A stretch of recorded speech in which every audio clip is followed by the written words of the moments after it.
We are just about to announce which innovations from this episode will go through to our best of the best final later in the series. But first, let's shine the spotlight on an international design. Bonjour de Paris! France has been responsible for some of the most important creative movements of the 20th century. Just think about the influence of, say, Art Nouveau on architecture and design. I wonder if that's why so many Californian entrepreneurs and designers come here for inspiration.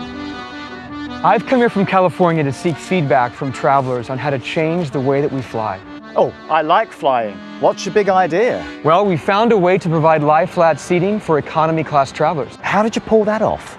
Well, we found a way for airlines to retrofit the existing premium seats they have in the cabin now and offer a basic version of a lie-flat bed in more of a high-density configuration. And why R&D in Paris? Paris is the most visited city in the whole world. It's the perfect place to get feedback from travelers that have come from everywhere. Feels like seats are getting smaller and smaller. My neck. Your neck hurts? Yeah. I like to fall asleep and you can't nap or anything because you're all cramped in. So we built this prototype to prove to airlines that it could actually fit inside of a plane.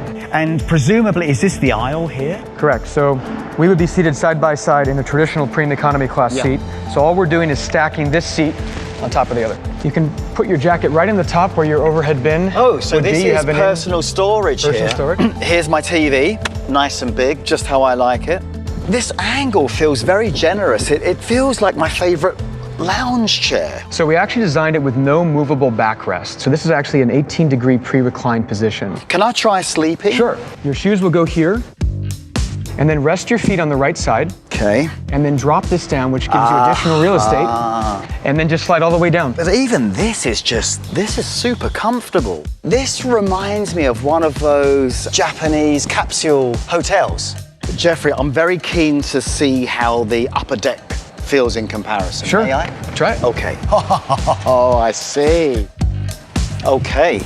Well, it feels just the same as it does down there. Surprisingly, it doesn't feel too high. You're only about 4.5 feet off the ground, but do you feel like you're in a space that's very secure, very comforting, as you do below? Are you finding any cultural resistance to this radical concept? We are, but we think that if we prove passenger demand and willingness to pay, the airlines will eventually begin to work with us more closely. And how are you doing that? We're trying to create a movement that shows passengers there is a better way to travel, and we're trying to correlate that with their willingness to pay on long-distance flights. I love it. You're leading a revolution for healthier travel. Well, for me, it's love at first flight. Jeffrey's approach of inspiring a movement led by customers is revolutionary, just as innovative as the product itself. All it will take is one airline to buy, and others will surely follow.